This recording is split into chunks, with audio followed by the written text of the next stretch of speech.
திரைக்குறள் நேயர்களுக்கு வணக்கம். இன்னைக்கு நாம பார்க்க போறது சினிமாவை பத்தி இல்ல, சினிமாவை தாண்டி சோஷியல் மீடியாவில் நடக்கிற ஒரு நிழல் உலக போரை பத்தி தான் பார்க்க போறோம். நமக்கு சினிமானா என்ன? தேட்டர்ல போறோம், படம் பார்க்குறோம், பாப்கார்ன் சாப்பிட்றோம், படம் நல்லா இருந்தால் ஆக ஓகுன்னு புகழ்றோம், படம் மொக்கையா இருந்துச்சுன்னா என்னப்பா படம் எடுத்திருக்கேன்னு விமர்சனம் பண்றோம், கடந்து போயிடுறோம். ஆனால் சினிமா அப்படிங்கிற விஷயம் வெறும் அந்த சினிமாக்குள்ளே நடக்கிறதா இல்லை. அதை தாண்டி சோஷியல் மீடியாவில் பெய்டு பிஆர் டீம் வச்சு அவங்களோட போட்டி நடிகர்களை பற்றி தவறாக அவதூறு பரப்புகிற ஒரு ட்ரெண்ட் செட்டராக ஒருத்தர் இருக்கார். அவரை பற்றி நம்ம பின்னாடி பார்ப்போம். அந்த ட்ரெண்டு நாளுக்கு நாள் அதிகமாயிட்டே வருது. அந்த என்ன விஷயம், அதுக்கு பின்னாடி யார் யார் எந்தெந்த விதமாக பாதிக்கப்படுறாங்க அப்படிங்கிறத பற்றி தான் நம்ம இந்த வீடியோ முழுக்க பேச போகிறோம். முதல்ல இது ஒரு வெறுமனே ஒரு ரசிக வெறியா அப்படின்னு கேட்டோன்னா கண்டிப்பாக கிடையாது. ரசிகர்களும் பண்ணுறாங்க.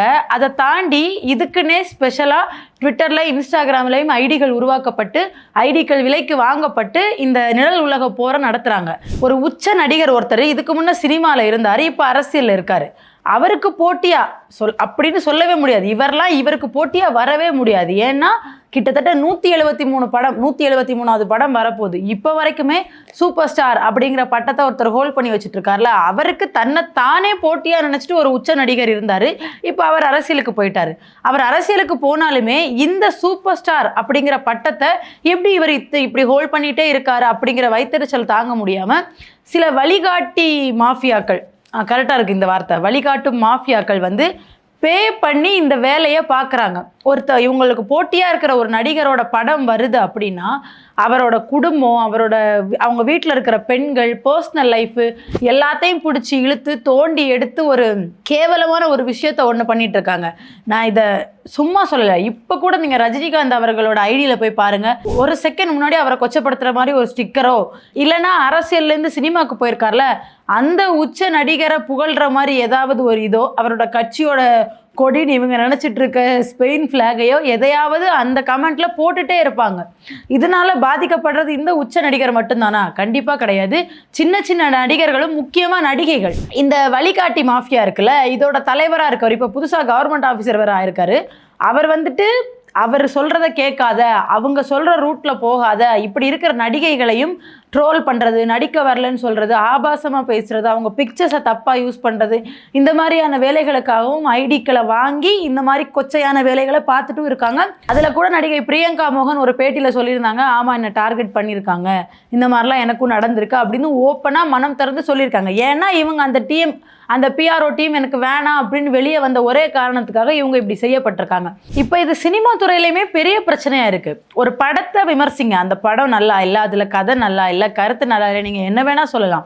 ஆனால் ஒரு தனிப்பட்ட மனிதனை இவ்வளோ ஆபாசமாக, இவ்வளோ மோசமாக எப்படி உங்களால் விமர்சிக்க முடியுது அப்படிங்கிறதான் இப்போ திரைத்துறையில் இருக்கிறவங்களாம் முணுமுணுத்துட்டு இருக்க ஒரு கேள்வி. ஏன்னா எல்லாருமே ஏதோ ஒரு விதத்தில் இதனால் பாதிக்கப்பட்டுட்டே இருக்காங்க. சினிமா துறையில் இருக்கவங்க இவங்க எப்படி ஒரு மாய பிம்பத்தை உருவாக்குறாங்கன்னா, நாங்கள் நினச்சா சோஷியல் மீடியாவிலேருந்து யாரை வேணால் தூக்கலாம், நாங்கள் நினச்சா சோஷியல் மீடியாவிலேருந்து யாரை வேணால் அசிங்கப்படுத்தலாம் அப்படிங்கிற ஒரு மாய பிம்பத்தை உருவாக்கியிருக்காங்க. இந்த வழிகாட்டி மாஃபியாவை தாண்டி சினிமா துறையில் யாரும் சர்வை பண்ணவே முடியாது அப்படிங்கிற ஒரு வெற்று பிம்பத்தை, ஒரு மாய பிம்பத்தை உருவாக்கிட்டே இருக்காங்க. ஏன்னா அவ்வளோ இன்செக்யூரிட்டி இந்த பீக்கில் இருக்கிற ஒரே காரணத்தினால மற்றவங்ககிட்ட இருக்க டேலண்ட்டையும் மற்றவங்க கஷ்டப்பட்டு முன்னுக்கு வர்றதையும் ஏற்றுக்கவே செய்யாத ஒரு மனம். சினிமாவில் இருந்தப்போ சினிமாலையும் அப்படிதான். எல்லாரும் கஷ்டப்பட்டு உள்ளே வந்துட்டு இருந்த காலத்தில் அப்பா டைரக்டராக இருந்ததுனால ஈஸியாக ஆக்டரான ஒருத்தர் இப்போ கட்சி ஆரம்பித்த 2 வருஷத்தில் மாற்றம் தருவேன்னு இல்லாத பொல்லாத பொய்யெல்லாம் சொல்லி ஈஸியாக முதலமைச்சர் ஆனவர்.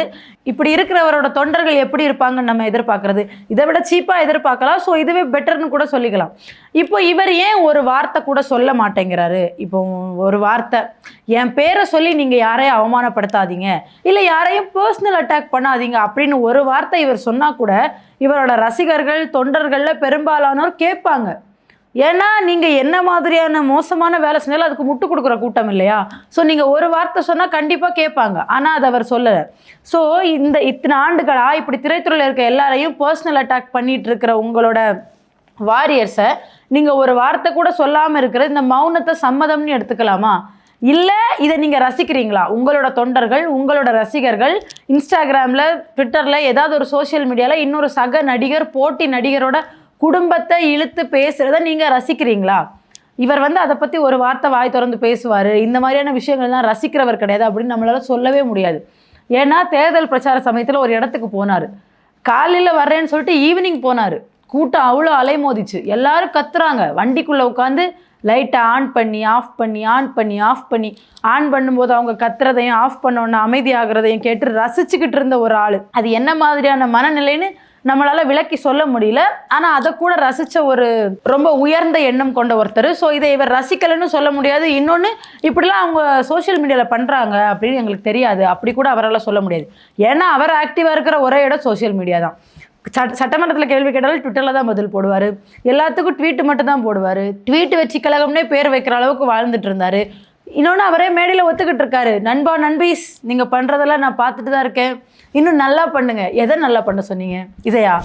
இப்படி ஒரு படத்தோட அறிவிப்பு ஒன்று வருது, வந்த உடனே அந்த கதை காப்பி, அது சரியில்லை இது சரியில்லை, ஜஸ்ட் ஒரு ஃபர்ஸ்ட் லுக் போஸ்டர், அதையே தாங்கிக்க முடியாமல் வைத்தறிச்சல்ல நெகட்டிவிட்டி ஸ்ப்ரெட் பண்ணுற ஒரு தொண்டர்களை வளர்த்து வச்சிருக்கிறது தான் நீங்கள் நண்பா நண்பீஸ் இன்னும் நிறைய பண்ணுங்க அப்படின்னு சொன்னீங்களா? சரி, இது நான் ஏதோ இல்லாத ஒரு கதையை அடிச்சு விடுறேன், இவங்க என்ன இது எப்போ பாரு அவதூறு பேசிகிட்டே இருக்கீங்க, அப்படி கிடையவே கிடையாது. இதுக்கு லைவ் எக்ஸாம்பிளாக இப்போ ஒரு விஷயம் ஒன்று நடந்திருக்கு. திரு விஷ்ணு விஷால் அவர்கள் ரெட் நூல் சேனலுக்கு ஒரு பேட்டி கொடுக்குறாங்க. அதில் அவர் என்ன சொல்கிறாருன்னா, சூப்பர் ஸ்டாரே மயக்க பிடிச்சி I am not against Vijay அப்படின்னு சொல்ல வேண்டிய கட்டாயம் இருக்குது, வி ஆர் இன் தேட் எரா அப்படிங்கிறாரு. இன்னொரு விஷயமும் சொல்கிறாரு, அவர் 4 நாள் அவர் பாட்டுக்கு சும்மா இருந்தால் இவங்களே சோஷியல் மீடியாவில் ஒரு இஷ்யூவை கிரியேட் பண்ணி ஒரு விஷயத்தை உருவாக்கி அவர் மயக்க பிடிச்சி அதுக்கு விளக்கம் கொடுக்க வைக்கிறாரு. நம்ம வருத்தப்பட வேண்டிய விஷயம் இது, நம்ம அந்த இடத்துல தான் இருக்கோம்னு பேசின மனுஷன். இந்த வழிகாட்டி மாஃபியா எவ்வளோ ப்ரெஷர் கொடுத்துருந்தா, அதுக்கப்புறம் இன்னொரு சேனலுக்கு கொடுத்த பேட்டியில் நான் அப்படி பேசலை, அவங்க என்கிட்ட ஒரு கமெண்ட்டை காட்டினாங்க, நான் அதுக்கு தான் இப்படி பதில் சொன்னேன்னா அந்தர் பெல்ட்டி அடிக்கிறாரு. ஓப்பனாக அந்தர் பெல்ட்டி அடிக்கிறாரு. ஏன்னா இவங்களை பகைச்சிக்கிட்டாலோ இவங்களை எதிர்த்து பேசினாலோ இவங்க காசு கொடுத்து பே பண்ணி வாங்கி வச்சுருக்காங்க லட்சக்கணக்கான ஐடி, அது மூலமாக படத்து மேலே நெகட்டிவிட்டி ஸ்ப்ரெட் பண்ணி, ஏன்னா அவருக்கு இப்போ ஒரு படம் வரப்போகுது, அந்த படத்து மேலே நெகட்டிவிட்டி ஸ்ப்ரெட் பண்ணி அந்த படத்தை ஓட விடாமலே செஞ்சுருவாங்க, தே கேன். அதனால இவர் பயப்படுறாரு அப்படின்னு ஒரு பக்கத்தில் பேச்சு போயிட்டு இருக்கு. இன்னொன்று, அதுதான் உண்மையும் கூட. ஏன்னா இப்போ கருப்புன்னு ஒரு படம் வந்தது சூர்யா அவர்களுக்கு, ஒரு ரொம்ப வருஷங்களுக்கு அப்புறம் அவர் ஒரு கம்பேக் கொடுத்தாருன்னா அவரோட ரசிகர்கள் எல்லாம் சந்தோஷத்தில் இருக்காங்க. ஈவன் சூர்யா அரசியலுக்கு வர்றதுக்கு முழுக்க முழுக்க தகுதியான ஆள், இந்த விஷயம் மக்களுக்கு உதவி பண்ணுற விஷயம்னு பார்க்க போனால்.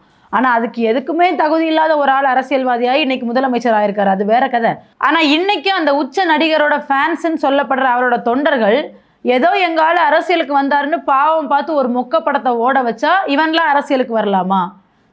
This is the PR work. அவங்க இதைத்தான் பண்ணுறாங்க, இவங்க மேலே நெகட்டிவிட்டி ஸ்ப்ரெட் பண்ணுறது. அது ஒரு மொக்க படம், அது ஒர்த் இல்லாத படம், நாங்கள் தான் ஓட வச்சோம். இதுக்கு ஒரு பெஸ்ட் எக்ஸாம்பிள் என்னென்னா, இது ஒரு பக்கம் இருக்கா, இப்போ ஜனநாயகன் பராசக்தின்னு 2 படம் வருது. ஜஸ்ட்டு அவங்களுக்கு பிடிச்ச அந்த நடிகருக்கு போட்டியாக இந்த படம் வருது. இந்த படம் முழுக்க முழுக்க ஒரு மொழி போற அடிப்படையாக கொண்ட படம், தமிழ்நாட்டில் நடந்த வரலாறை மக்களுக்கு எடுத்து சொல்கிற படம். ஆனால் ஏற்கனவே கெட்டுப்போன கேசரியா இருக்கிறத ஜனநாயகன்கிற பேரில் உப்மா கேசரியா கிண்டி வச்சுட்டு ஏதோ இது பெரிய ஒர்த்தான படம் மாதிரியும் மக்களுக்கு வரலாறு சொல்லி கொடுக்க வேண்டிய இந்த படத்தை ஒன்றும் இல்லாத படமாக ஆக்குறதுக்கு இவங்க பிஆர் டீமு, இவங்க வழிகாட்டி பிஆர் பெய்டு பிஆர் டீமு எவ்வளோ மோசமான வேலைகளை பார்த்தாங்க அப்படிங்கிறதை நம்ம பார்த்துட்டு தான் இருந்தோம். இன்னுமே அது தொடருது. திரைத்துறையில் இது பெரிய சர்ச்சையை ஏற்படுத்தியிருக்கு. இது என்ன இவ்வளோ மோசமாக பண்ணிட்டு இருக்காங்க, அவர் ஏன் ஒரு வார்த்தை கூட சொல்ல மாட்டேங்கிறார்? அவர் சொல்ல மாட்டார், அவர் அதை தான் ரசிக்கிறாரு. அப்போதான் என்னோட மாசை காமிக்க முடியும். அந்த உச்ச நடிகர்னு அவர் சொல்லிக்கிறாரு, அந்த உச்ச நடிகர் நினச்சிட்டு இருக்காரு. இப்போ இவ்வளோ மோசமான பிஆர் ஒர்க் பண்ணுற இந்த வழிகாட்டி பிஆர் டீமை பற்றியும் அதுக்கு தீனி போட்டு வளர்க்குற இந்த உச்ச நடிகரை பற்றியும் நீங்கள் என்ன நினைக்கிறீங்கன்றதை கமெண்ட்ஸில் சொல்லுங்கள். இன்னொரு வீடியோவில் மீட் பண்ணுறேன். நன்றி.